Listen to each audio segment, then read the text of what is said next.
So welcome back to Weekly IT Bites. This time I would like to introduce you to Maciej Bugdał. He's one of the project managers that I know, especially in IT. Maybe you can share some of your work, some folks about you, Maciej. All right, thank you, Federica. Thank you for inviting me for that interview. So I will tell you a little bit more about the project management as such and kind of let's say risks and traps within it. So I guess that the most important part within the project management is let's say change management part and risk management. This is always something that we are not considering like starting the project. So risk management, this is really crucial, and we have to think about all the possible activities, everything that might happen. Some of the risks might not be a risk as such.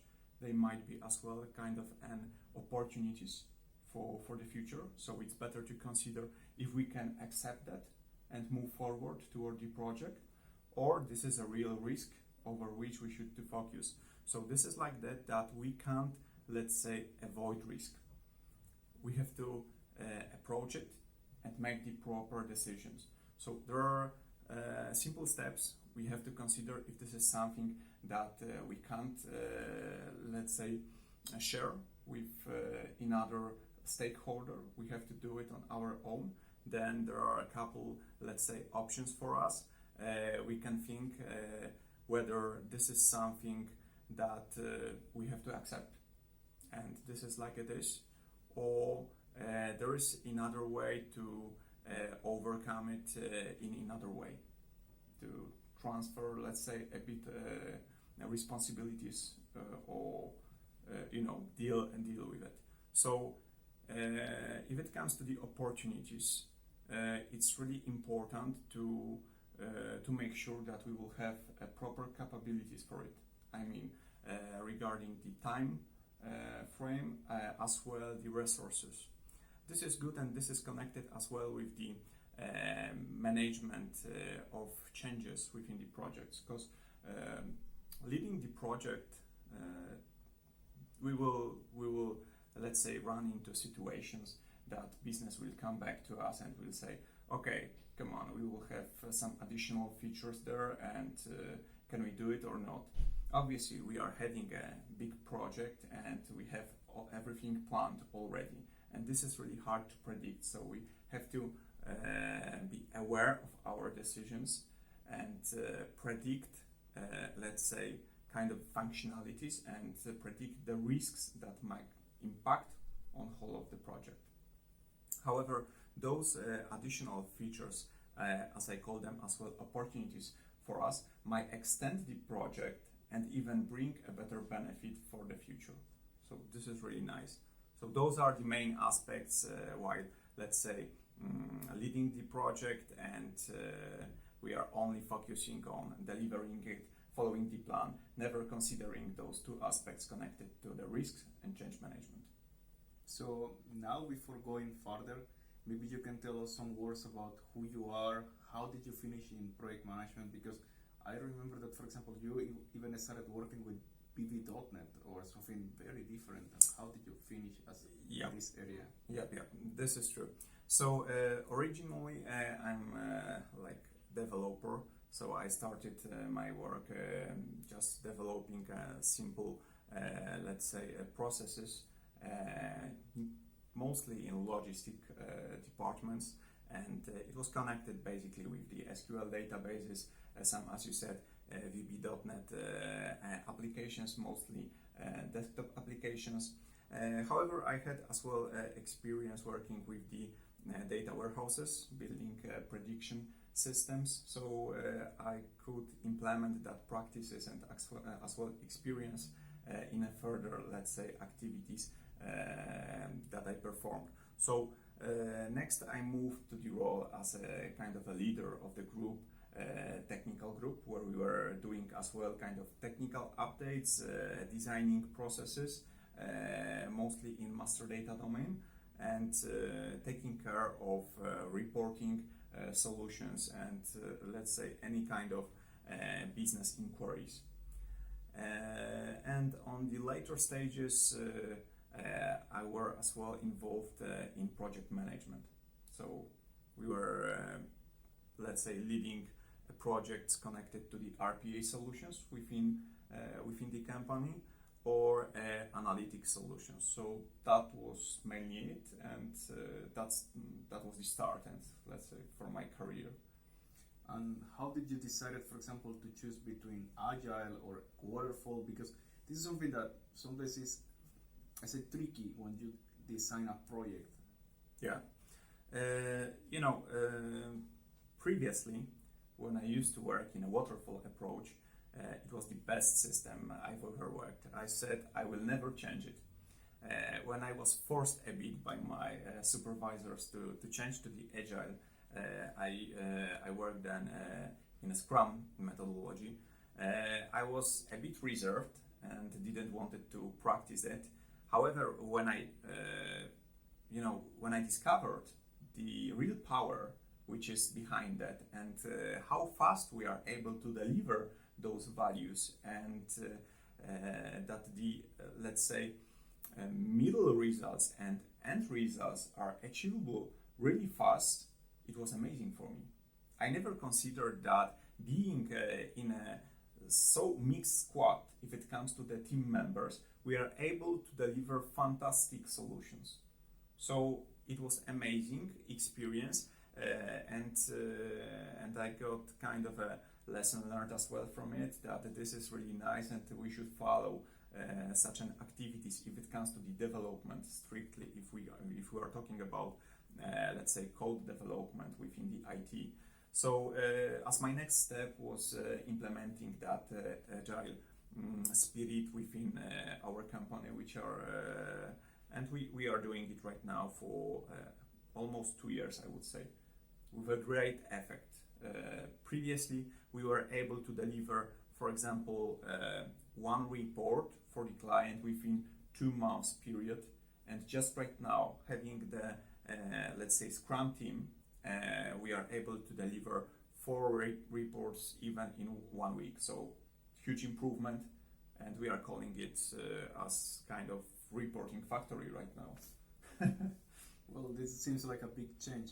What's something that you really got that it was impressive for you about the Scrum? Something that you started to build here? Impressive. Yeah, there was a really huge potential that we could use the Scrum, let's say, methodology here.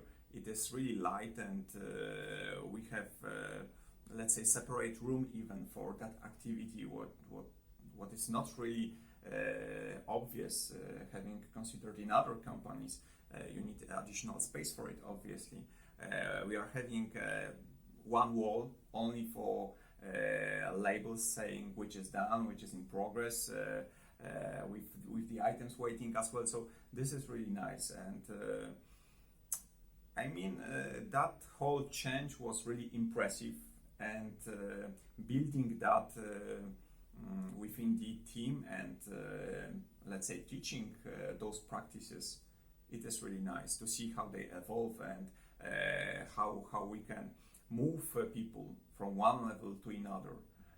We made such a good product owners here, just managing really complex problems and projects without, let's say, any challenges. So this is really good, and obviously the client as well is really happy with our results, and we are having really nice relations.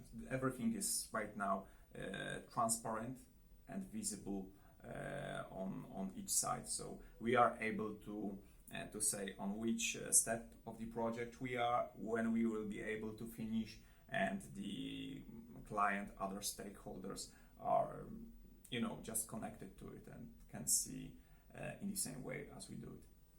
And do you recommend other people to develop their own Scrum teams, or maybe their own Scrum rooms? Yes, definitely. So just right now I'm trying to let's say spread a bit that agile knowledge within other engagements, and this is really nice. And I would say you should try having an agile and let's say starting at least one Scrum team to check this out. This is unbelievable. So yeah, definitely I would recommend. And why did you decide to go to Scrum and not, for example, to extreme programming or other ones? Because there are many variations, or even Kanban. Yeah, I know. There are a lot of in other, let's say, similar frameworks. However, I think because of my previous experience and as well that this methodology is really light and easy to understand and follow as such, I would say, comparing to in others. So I decided to move it with the Scrum one. We are aware about other frameworks, and maybe in the future, I don't want to spoil, there is maybe additional framework that we would like to implement.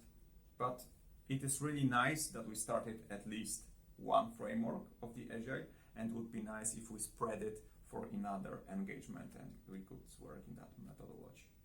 I think it's something very impressive what you said, that you were able to transform even from a switch, let's say you changed your mindset from someone that it was very close to waterfall and discovered that Agile was able to design it.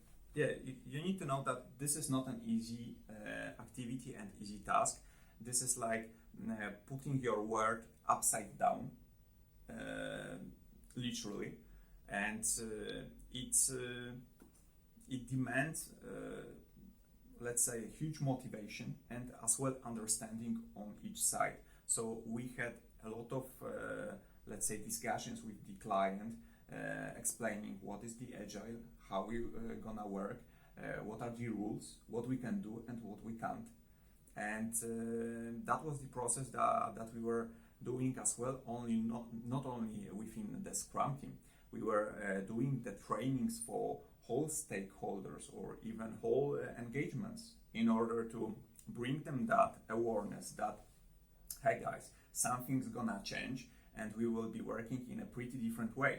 So you have to be, let's say, sure that you bring your, let's say, kind of a problems, issues a bit earlier, or for example, you will do it only for the one person, which is the product owner, obviously. So yeah, there are a lot of challenges. I'm not saying not. However, whole process is, I think, something that we can do if it comes to our environment. So it is not a problem. I would say that we had half a year to make it really nice and smooth and polished. Let's say beginning of everything is really hard. However, just right now I can say that it works really good. So times bring you good results. And do you think that this can be used in any kind of project, or is only for IT projects? Or maybe there are some fields in IT where it's, well, we can say waterfall is still useful?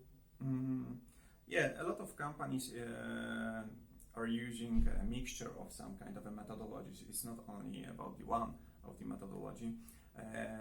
If you're asking about only IT projects, no, it's not only for the IT. It's for the other projects where we have something common with the development. So it might be a construction even. Some of the companies building blocks or bridges or whatever, they are using, let's say, Agile methods. So yeah, this is doable. However, mostly within IT field, this is more common. I would say this Agile approach.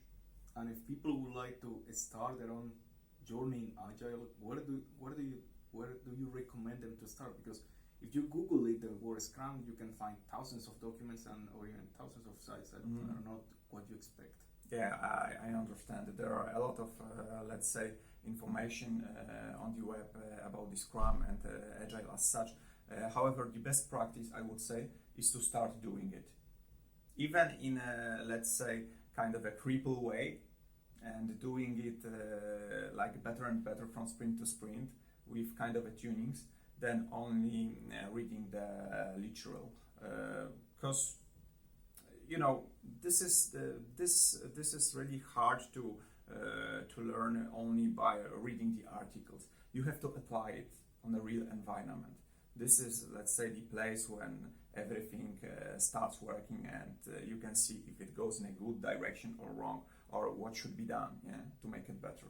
So I would recommend definitely to start even in kind of a smaller way, and then later on to progress and evolve. And when you build your Scrum room, would you recommend people to use a Scrum room, physical room, or they can use any application like on online website for spreading the task or something like that? What do you recommend? It depends. Depends from the projects and from the, let's say, I would say the projects, locations, and people that are involved within that. From my experience, this is really good and great if you have one room for the Scrum team, so they could gather in one place and speak each other, exchange the ideas and solve problems together. So this is really nice. However, not always possible. That's why we are having so many, let's say, supporting applications on another side. For example, Jira, which helps us doing the Scrum meetings, connect with the people like from in other countries or in other locations, because not always we are using Scrum team members from the same location, same place. Let's say we are having mix of people from in other, let's say, even companies. So they have to gather in one, let's say, virtual room in order to discuss their problems. So this is not like that one way is better and in another not.